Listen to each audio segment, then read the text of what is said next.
Alright, so today I will show you a simple way to fix if your space doesn't work or your enter button doesn't work. Let me demonstrate. The space does not work and then the enter does not work. Okay, so this is what you have to do. You go to run and then type the following. I'm just gonna put it right here, and then all you have to do is press OK.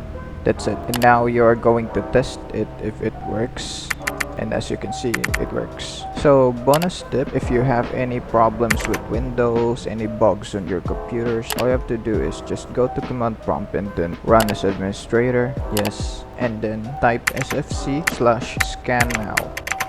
This will scan the whole system of your computer if there are any corrupted files in the system or bug causing problems. Wait for it to be 100%. Currently it's 43%. It's 87, now 88%, and as soon as it gets to 100%, this whole thing will show up. So Windows Resource Protection found corrupted files and successfully repaired them. For online repairs, details included CVS blah blah blah. So the whole scanning thing has detected a corrupted file and fixed it, which I have no idea, and it's a good thing that I used sfc/scan now. So this is a bonus tip. So if you have any problems with keyboards, just go to run and then type the thing that I just showed you, the command, and it'll fix your laptop keyboard. It works on any laptop, and this command prompt is just a bonus tip for you guys if you have any problems with Windows. So yeah, thanks for watching.